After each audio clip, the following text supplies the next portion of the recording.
Hey YouTube and Team Dignitas fans, I'm here at Blizzcon 2016 and here with me is Dyrus, who has been providing a lot of coverage at the event, and let's go ahead and talk about that right now. So first of all, before anything, how have you been enjoying Blizzcon so far? It's been pretty cool. I was here at the last BlizzCon, so the difference is it feels like they're pouring a lot more into Overwatch. There's a very amazing Overwatch stage, and they provided they released that they're releasing more content for WoW, for Heroes of the Storm, and a bunch of other games. Well, out of all of those though, what are you most excited for? Currently it's Overwatch because I played a lot of the game. I got 2 top 500 accounts in Season 1.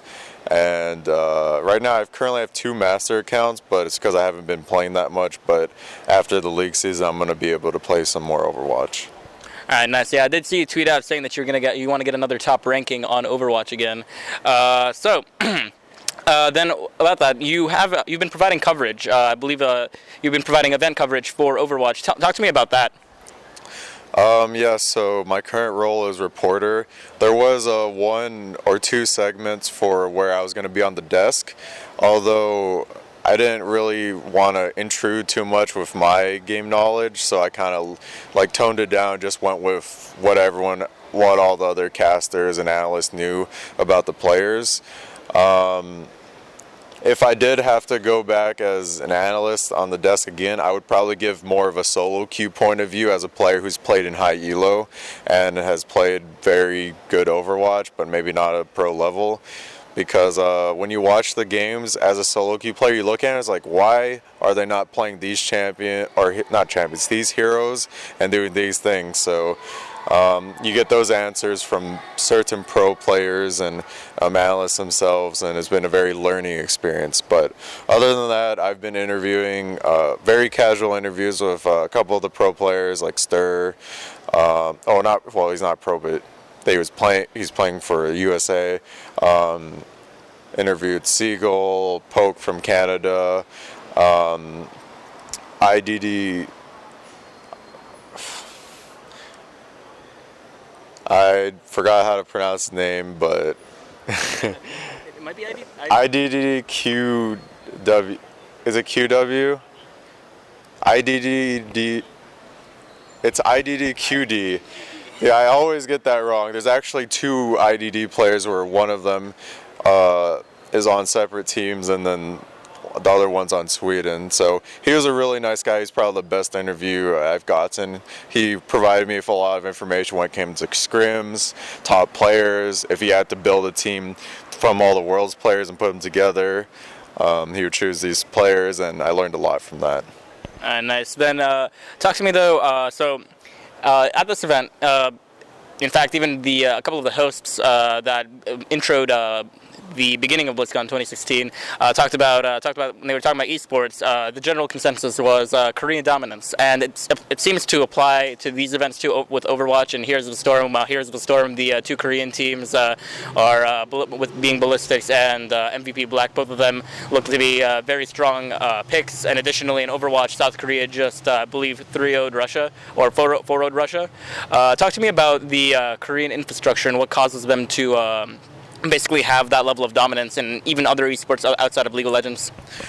So I can't say so much for other esports, but specifically for Overwatch, this World Cup is more of a all-star match where all the fans are just voting for their favorite players, not necessarily the best players of each region. You can really tell by even though South Korea is very good at Overwatch, they voted possibly the best roster they could have voted for in Korea. And a lot of the other regions, I wouldn't be able to say the same because there are some rosters that could have had maybe better players in specific roles. I won't say who, but I just want people to understand it's more of like a show match, and they're going to get medals and, I don't know, trophy or whatever. But from what I saw, these players didn't have a lot of practice together, and the reason why South Korea is so good at Overwatch, by putting these players together, even though they're from different teams, is because South Korea will play the same comp and meta in solo queue and in scrims no matter what. So what happens is everyone kind of knows their role. It's kind of like they're playing solo queue, but they mesh together. They have a coach who can shot call that's extremely good at Lucio, and he's been getting a lot of praise. Also, 2 of their tank players, which is basically the core of every Overwatch team. If your tank players suck, you're just going to get screwed over. Their tank players are the best in like top 3 Zarya or top 3 tanks in their region. And I think that it'll be more accurate once you see all these teams play against each other on their current teams. But still, not to take away from South Korea, they dominated this event, and they definitely deserve all the praise they're getting. All right, then let's move off from BlizzCon now and talk about your new focus. I mean, after retiring from competitive League of Legends, you've mainly focused now on as a Twitch streamer and a content creator, and have been pumping out a lot of content, specifically on your YouTube channel. You're getting maybe a video out every couple of days, and then other than that, you're focusing on your Twitch channel. So, do you have any other plans coming up for your YouTube channel? I do plan to upload 1 video every 2 days, ideally as consistently as possible, especially for the last 2 months, because for revenue, since it's getting near the winter, there's more Christmas ads, Thanksgiving ads and such, but that isn't really the focus. The focus is more about just being consistent, and maybe I'll throw in some different vlogs or videos where maybe I do some cooking or some painting, or I don't know, singing, something that my fans would like to see besides just stream highlights. And I might potentially be playing more Overwatch. So besides the YouTube schedule, there's also the stream schedule. I'm probably going to be more strict by waking up earlier and then streaming League and then maybe Overwatch later. So those are my current plans. All right, cool. And then let's move from that and talk about you recently, just about a week ago, the World's League of Legends World Championship had just ended. North America unfortunately had a decent showing with Cloud9 getting into the quarterfinals. North America, for the most part, like TSM, got kicked out in the group stages. From your perspective as a spectator, what do you think ended up going wrong for Team Solo Mid, and what do you think caused the results that caused the results that they had? So besides TSM, I think that NA had a much better showing than last year. Although the group stages only show so much, and best of fives are basically the things that matter.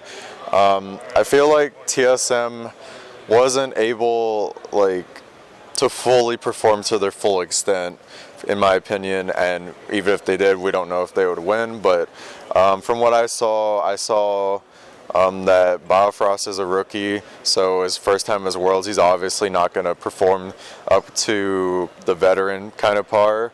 But I feel like Doublelift had some hiccups during Worlds, where he's a veteran player who needs to kind of lead Biofrost, and he did something kind of similar to me but not as bad, where I wasn't able to lead Santorin as the veteran player. I wasn't able to lead my team as a veteran player, and from that point I realized that, this is not going to work for me. I gotta stop and maybe take a break.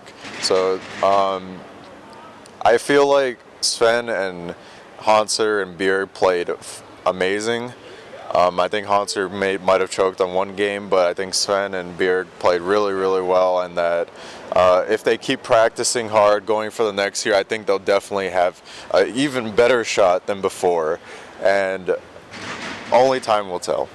All right, then. So at the event itself, how have the fans been treating you? For BlizzCon? Oh yeah. I haven't been able to see that many fans because I've been mostly in the back, doing stuff for Blizzard. But I did hold a fan meet earlier for about 1 hour, and a good amount of people showed up. It was kind of a last-minute thing. I figured I'd do it for those who really wanted to see me.